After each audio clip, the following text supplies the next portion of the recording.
नमस्कार, मैं अनामिका संसार हिंदी साहित्यिका में आपका स्वागत है।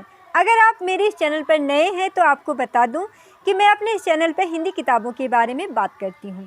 अगर अब तक मेरे इस चैनल को आपने सब्सक्राइब नहीं किया है तो इसे सब्सक्राइब कर लें, साथ ही बेल आइकन को प्रेस कर दें ताकि मेरी वीडियो का पहला नोटिफिकेशन सबसे पहले आपको मिले। तो शुरू करते हैं आज का वीडियो। आज मैं जिस किताब की समीक्षा लेकर के आई हूँ उसका नाम है मल्हार। इसके लेखक हैं विवेक कुमार।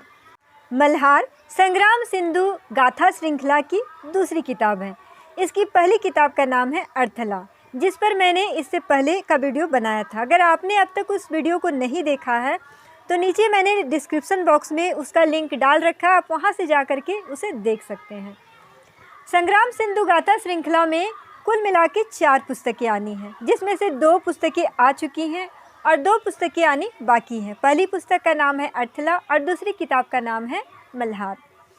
तो आज हम बात करते हैं मल्हार किताब की। इससे पहले अर्थला में हमने एक अनोखी दुनिया देखी थी जिसका नाम था जम्बूद्वीप। इसमें दैत्य हैं, दानव हैं, असुर हैं, इसमें कई राज्य भी हैं, कुंडार है, संथार है, मुंद्रा है, अर्थला है, और इन राज्यों के बारे में भी हमने कई कहानियाँ पढ़ी थी। जम्बूद्वीप में हमने जाना था कि जम्बूद्वीप में युद्ध की स्थिति बन रही है, इसलिए विधान को अर्थला लाया जाता है, क्योंकि विधान के पास एक विशेष शक्ति है जिसे भूमि सिद्धि विद्या कहा जाता है। कई तरह की घटनाएं घटित होती हैं जो हमारे मन को रहस्य रोमांच से भर देती है। जब मैंने अर्थला पढ़ी थी उसके बाद मेरे मन में तीव्र इच्छा पैदा हुई थी कि मैं कब मल्हार को पढ़ूं। जब मैंने मल्हार पढ़ी तो ये किताब भी मुझे उतनी ही अच्छी लगी जितनी कि अर्थला लगी थी। रहस्य रोमांच से भरपूर ये किताब भी आपको शुरू से अंत तक बांधे रखती है। इस किताब में तीसरी किताब के लिए शायद लेखक ने एक भूमिका बांधी है, इसलिए कई पात्र ऐसे हैं जो पूरी तरह से उभर के नहीं आ पाए हैं। बहुत से पात्र ऐसे हैं जिनमें अभी भी रहस्य बना हुआ है।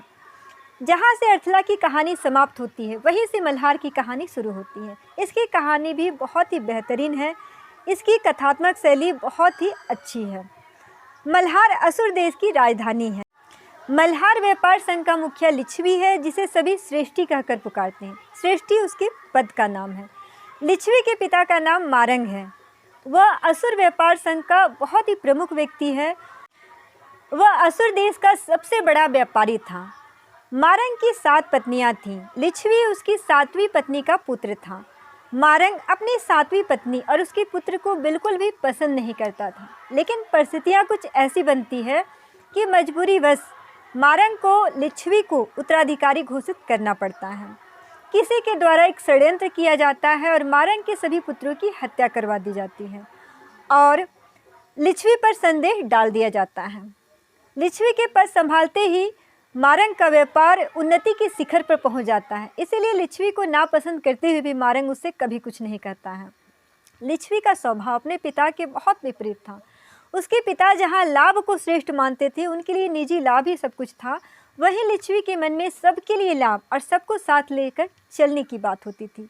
उसके मन में बहुत ही दया भाव था और साथ ही अपने व्यापार को लेकर के उसकी बुद्धि बहुत ही तीव्र थी। लिच्छवी को मारने का बार बार षड्यंत्र किया जाता था, लेकिन अपनी बुद्धिमत्ता और बहादुरी के कारण वह बच जाता था। वहाँ के कुछ आदिवासी गणसंघ भी थे जिनका वहाँ की व्यापार और राजनीति पर बहुत ही विशेष प्रभाव था। लिच्छवी की कहानी के साथ कई और कहानियाँ भी चलती रहती हैं, जिनमें से एक है ऊसर के शासक करिया, जो कि एक बहुत ही बहादुर शासक है। साथ ही वो उसे विज्ञान का बहुत ही बेहतरीन ज्ञान है। देवों द्वारा नष्ट की गई प्रयोगशाला को उसने विकसित करके एक बहुत ही उन्नत प्रयोगशाला में बदल दिया था। कई पुराने पात्र भी हैं, विशेष रूप से धनंजय और रविदास दोनों ही युद्ध की नीतियां बना रहे हैं। कई देशों के साथ और समुदायों के साथ वे संधि कर रहे हैं ताकि अर्थला को युद्ध के समय सहायता मिल सके।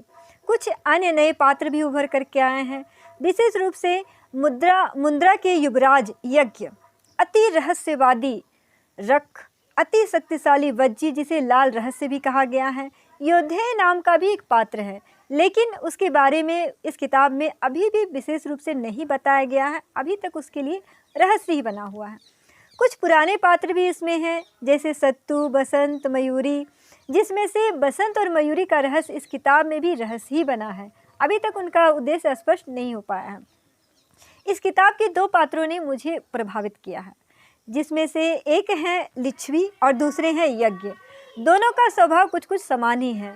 दोनों के अंदर दया भाव है, दोनों ही बहुत बहादुर हैं, निपुण हैं और अपने पिता के विपरीत दोनों का स्वभाव है। यह किताब हमारे मन के कौतूहल को कहीं से भी कम नहीं होने देता है। यह किताब अर्थला की तरह हमें शुरू से अंत तक बांधे रखती है। कई कहानियाँ एक साथ चलती हैं। हाँ, एक बात की कमी जरूर लगी कि जिस तरह से अर्थला में स्त्री पात्रों को दिखाया गया था, मल्हार में उसकी बहुत कमी है। इसमें स्त्री पात्रों के बारे में विशेष रूप से कुछ भी नहीं बताया गया था। साथ ही मल्हार में कुछ ऐसी हिंसात्मक घटनाएं भी घटित होती हैं जो हमारे भीतर तक सिहरन पैदा कर देती हैं। इस किताब की जो बात मुझे बहुत अच्छी लगी वो थी इसकी एडिटिंग। बहुत ही बेहतरीन एडिटिंग की गई है, बहुत ही नपा तुला इसका संपादन है। लेखक ने इस किताब के द्वारा फिर से अपनी एक बेहतरीन लेखन शैली को प्रकट किया है। इस किताब के द्वारा लेखक ने युद्ध के लिए भूमिका बांधी है।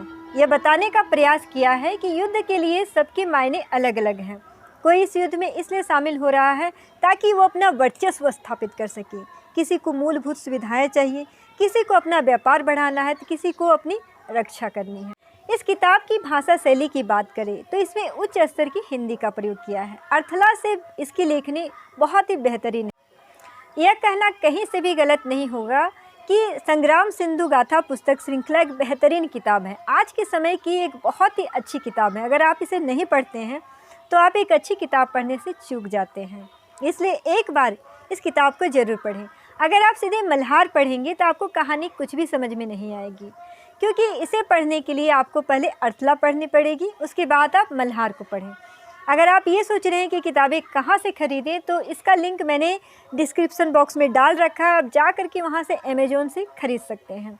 अगर अब तक आपने मेरा अर्थला पर बनाया गया वीडियो नहीं देखा है तो उसका लिंक भी मैंने डिस्क्रिप्शन बॉक्स में डाल रखा है, आप वहाँ से जा कर के उसे देख सकते हैं।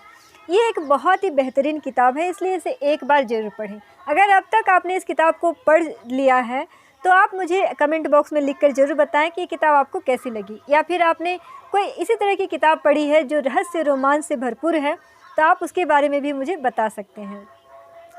रहस्य रोमांच से भरी हुई ये किताब आपको एक किसी और ही दुनिया में ले जाएगी।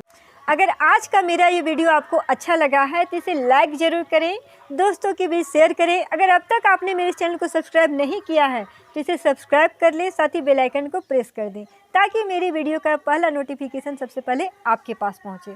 तो मिलते हैं फिर से अगले वीडियो में। तब तक आप किताबें पढ़ते रहिए, किताबों से जुड़े रहिए। बाय।